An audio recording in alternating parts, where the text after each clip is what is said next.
Hey, hey, hey! Okay, welcome to the Saturday edition.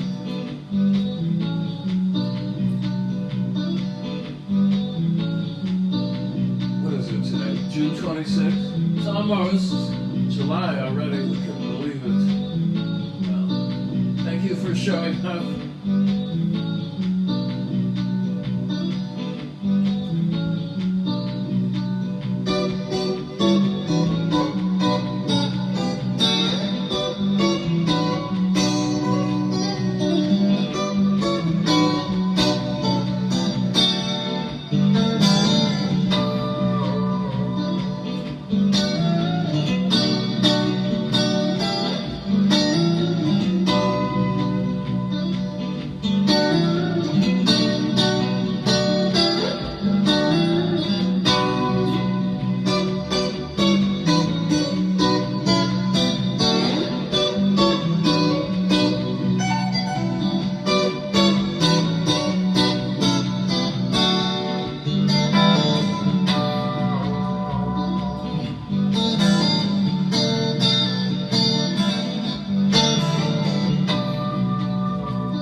your soul.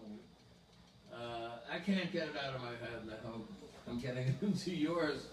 I have to record a studio version of it pretty soon. But the question is vocals, you know, I mean, and lyrics and like that. I have to first do it instrumentally, though, and make a nice recording out of it. I've done many passes at it here, but the thing is I keep adding parts to it. And so it's so dense with guitar lines and figures that, I don't know, I have to simplify it, most likely. And, but I will, by gosh. And so, what a great day we have here in New York City, although the humidity keeps jumping all over the place. We were out this morning doing a very early morning kind of perambulation and grocery shopping. It was pretty hot. It was pretty stultifying. We were glad to get in, but just a little while ago I went out to get this coffee while Caroline was busy at the gym. She's back at the gym. I don't really think she needed to go to the gym, but anyway. I'm going to the gym too because, well, I put on this little pandemic punch, in case you haven't noticed, or if you watched the very first of these transmissions back last March 20th, a year ago, and a half ago. I must have put on, I don't know, they say the average person has put on at least 15 pounds in the pandemic, but I think I'm about 7, I don't know. We're all like very concerned about this stuff in New York,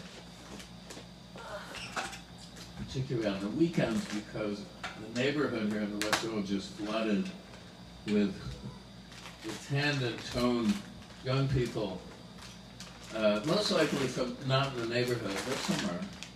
And well, you can't go home again, but you try. So anyway, that is to say, Caroline also just brought in a whole bunch of licorice. Amazing. This is the best snack I know. I don't know how healthy it is, but it's a good appetite suppressant. A couple of pieces of licorice have been known to do the trick to prevent you from running to the fridge And this is also, we're in the middle of the run-up to the release of the first single from a new project of mine, Le Beast Concret.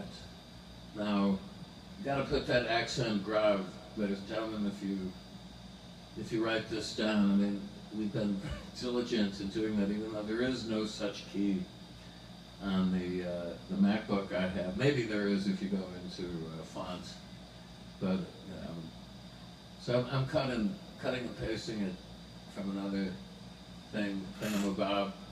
Anyway, this is a new project of mine with a fantastic collaborator, David Sisko, who's been a very behind-the-scenes kind of guy. I met him, geez, must be at least 15 years ago, through the auspices of my dear friend, the late Steve Paul. And I don't know how Steve met him. Steve is, again, one of these people who should be a lot better known, but he, among other things, had a club in New York called the Scene Club, that right at the cusp, the dawn of the corporate rock era and a little bit before, let's say 1966, going into the end of the 60s, this club, which was on West 41st Street, I believe, like one block south of 42nd Street, the Great White Way. This club housed people like Jimi Hendrix, Jim Morrison, all these after-hour jams. And they also hosted a lot of legendary acts in there. I never went there myself. Well, I was not of the city at that time, but I certainly heard about it. I think like Steve made the cover of Saturday Evening Post, if I'm not mistaken. Anyway, he was a great impresario. He also was the guy who went and kind of found, well, he didn't discover him, but he read about Johnny Winter. I think there was an article in Rolling Stone, and he took the first plane to Texas and signed him up to Columbia Records and also Edgar Winter. And he had a great label for a while called Blue Sky Records. And one of the first gigs I ever did when I came to New York back in 1977, about May or June of '77, was to do an ad for a Johnny Winter album called Nothing But the Blues, which was a slick in the trade magazine Billboard. A slick is advertising nomenclature, record biz speak, for basically a paid-for insert of the album cover that was currently being promoted. The full art on a slick piece of paper with a folded flap that had copy touting the merits of that album. So I went over to Blue Sky Records, with their offices on Fifth Avenue, as I recall, in about 55th Street. Maybe it was in the same building as Rolling Stone magazine at the time. It could have been, or at least around the corner from it. And I met Steve, and he was a great, gracious, and gifted, and funny, up guy. And I always had a good feeling about him. Anyway, and then David Johansen was a big project that they asked for me to work on that, and David and I became friends. And so all that is to say, you have to pick up The Essential Gary Lucas, which is still making noise. Now, a review came in from the Spanish website Music Azul this morning that was very laudatory about it. And yeah, I could wax enthusiastic about it. I've done enough of that, but you need to get it. It's on Knitting Factory Records. It's a double CD, and now it's in its second pressing. They're sending me a new batch of it because I'm almost out.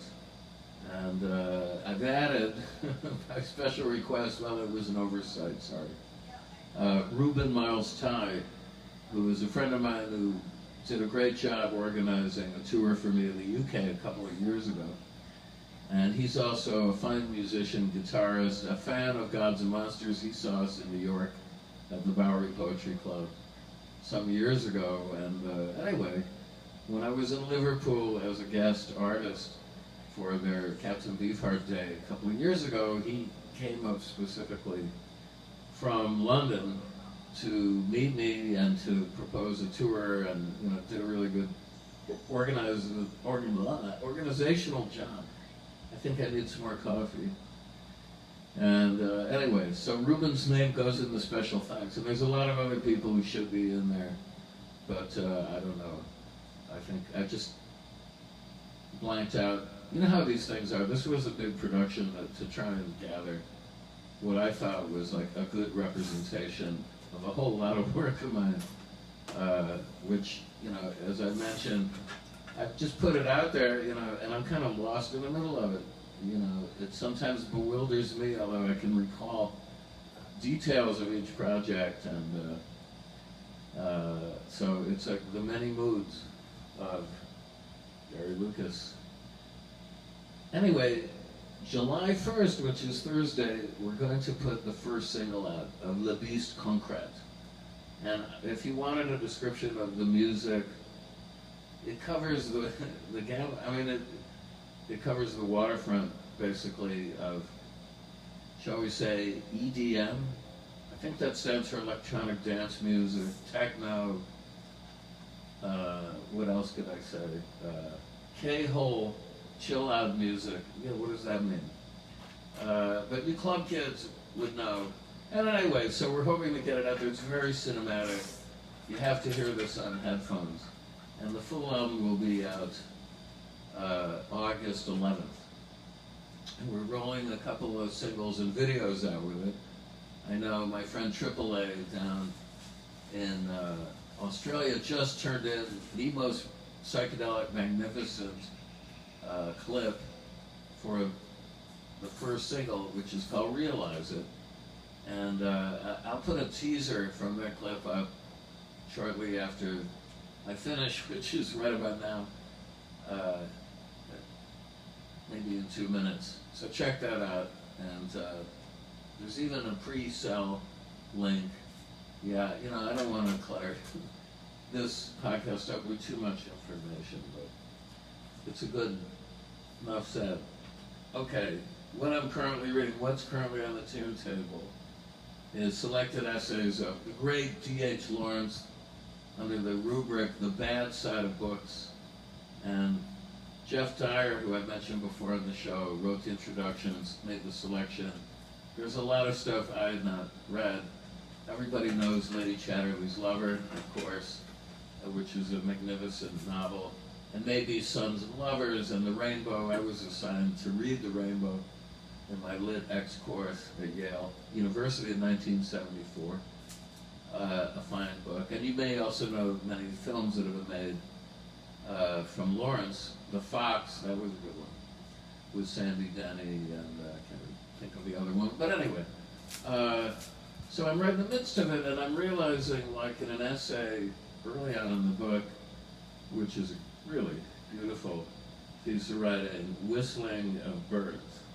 It just has that title, and it's about birdsong embodying basically the great life force, as Lawrence describes it, the carnal life force. Take that for what you will, but in any case, I stumbled across this phrase, the voice of the turtle is heard in springtime, talking about reawakening of everyone and flora and fauna and life force. And so if you know your John Fahey, who I'm a big fan of, he had a record entitled The Voice of the Turtle. So little did I know that that was a reference, or let's say a lift from this D.H. Lawrence essay, but of course it was. And I recommend this book. I can't wait to read some more of it tonight. So that's about it. Thanks everybody for tuning in. And yeah, I didn't dress for dinner. Thanks a lot, and I love you guys. I'll see you soon. Bye.